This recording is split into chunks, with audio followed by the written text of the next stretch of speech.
আসলে আমাদের জেলায় পাট উৎপাদন আগের চেয়ে অনেক কমে গিয়েছে। সেটাকে বৃদ্ধির জন্য সরকার নানাবিধ পদক্ষেপ নিয়েছেন। তার মধ্যে একটা প্রজেক্ট নিয়েছেন উন্নত প্রযুক্তি নির্ভর পাট ও পাট বীজ উৎপাদন এবং সম্প্রসারণ প্রকল্প। এই প্রকল্পের অধীনে এই জেলায় 17,850 জন কৃষক তালিকাভুক্ত করা আছে এবং এই কৃষকদেরকে আমরা বীজ, সার, কীটনাশক ইত্যাদি দিয়ে থাকি।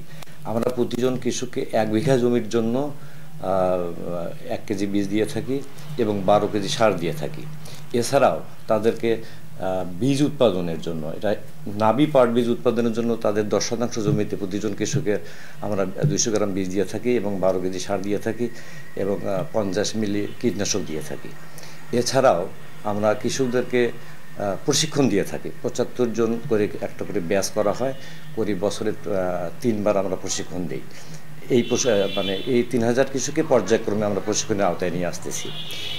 এছাড়াও আমরা পাট পচনের জন্য, বিশেষ করে নীলফামারী জেলায় পাট পচনের বেশ সমস্যা। এটাকে দূর করার জন্য বিশেষ করে যাদের পচনের কোনো উপায় নেই, সেই ক্ষেত্রে তাদেরকে রিবন রেটিং পদ্ধতিতে পাট পচনের ব্যবস্থা করার জন্য আমরা পরামর্শ দিয়ে থাকি এবং আমরা হাতে কলমে শিক্ষা দিয়ে থাকি। মূলত এই পাটের উৎপাদন বৃদ্ধির জন্য সরকার এই পদক্ষেপগুলো নিয়েছেন যাতে উৎপাদনটা বৃদ্ধি পায়। নীলফামারী জেলায় এবছর 6,369 হেক্টর জমিতে পাটের চাষ হয়েছে, যেটা আমরা গত বছরের তুলনায় 100 হেক্টর কমে গিয়েছে। তো এক সময় প্রায় এর দ্বিগুণ পাট চাষ হতো এই জেলায়। আসলে পাটের কমে যাওয়ার পিছনে বেশ কিছু কারণ আছে। মেইনলি আপনারা সবাই জানেন যে সারা পৃথিবীতে এখন জলবায়ুর পরিবর্তন, আবহাওয়ার পরিবর্তন, যার ফলে পাট জাগ দেওয়ার সময় যে পানির যে সরবরাহটা বা পানির যে অ্যাভেলেবিলিটিটা, এটা বেশ কিছুদিন থেকে পাওয়া যাচ্ছে না। এটা একটা প্রধান কারণ, যার ফলে কৃষকরা এই জাগ দেওয়ার সমস্যার কারণেই আপনার পাটের চাষাবাদ কমিয়ে দিয়েছে।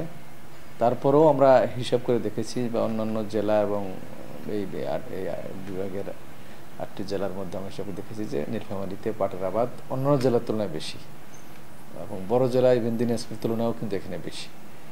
আরেকটা কারণ হচ্ছে যে এই পাটের সিজনে যে আমাদের ওই যে খরিফ 1 মৌসুমে আমাদের ভুট্টা আবাদ হচ্ছে, যখন হয় ভুট্টাটা আসলে যা মে জুন মাসে উঠতেছে, তো এই ভুট্টা দখল করেছে। তারপর অনেক হাই ভ্যালু ক্রপ শাকসবজি চাষাবাদ হচ্ছে, যার ফলে মানুষ ওই দিকে ঝুঁকে গেছে।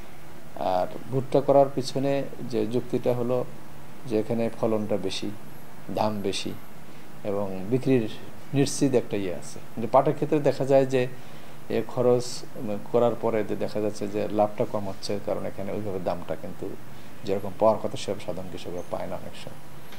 তবে আমরা যদি এখন মোটিভেট করতে পারি যে সবাই ধরেন একজন কৃষকের 5 বিঘা জমি আছে, 1 বিঘা করলো বা অন্তত 20 শতক করলো, এরকম যদি সবাই কিছু কিছু যদি করে তাহলে হলে পাটের যে সোনালী ঐতিহ্য আপনি যেটা বললেন স্বর্ণ মুদ্রা, তাহলে সেটা কিন্তু। আর এর আরেকটা বিষয় হচ্ছে যে পাটের যে জাতের বিষয় আছে, যেমন আমরা যেটা রিসার্চ থেকে, গবেষণা থেকে যে জাতটা আমাদের বের করা হয়েছে রবি পাট, যেটা অর্থাৎ BGRI পাট 8, এটার ফলনটা সবচেয়ে বেশি, কিন্তু এটার আবার একটু লাইফ সাইকেলটা একটু বেশি, 110 থেকে 15 দিন লাগে।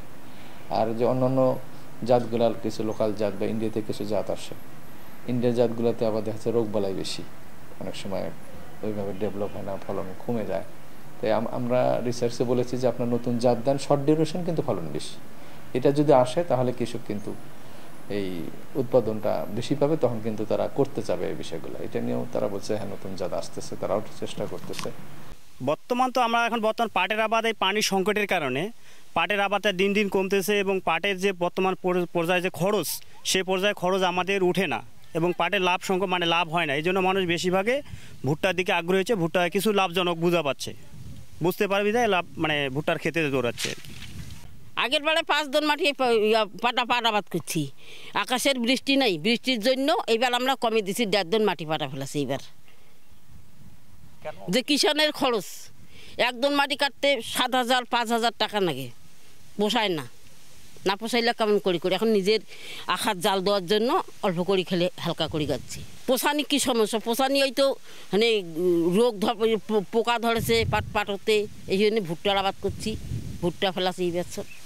আমাদের তো পাটের খরচ মনে করেন 3 রকমের।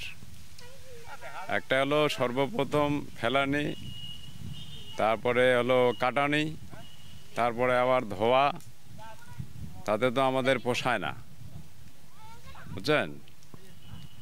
এখন কি করে না করিও তো উপায় নাই, আমাদের ওই একটু কাজে লাগে, সিন্ডা করি বাড়ির কাজে, রান্না বান্নার জন্য। ফেলার পরে মোটর দিয়ে আমরা পানি দিছি, দেওয়ার পরে তো এই সব পরে করে নিলাম। কিন্তু এখন আমার মনে হয় যে ভবিষ্যতে এ সমস্ত আমার পাট করার ইচ্ছা নাই আর। কেন নাই? এই কারণে, এই যে পুষ্কুণ্ডি নাই, ফেলবো কোথায়? পাটটা তো আর ফেললে হবে না, ওর তো গতিটা করতে হবে। এই কারণে ভাই আমার আর মন চায় না এখন, হয়তো আমি আর ভবিষ্যতে পাট না করব না।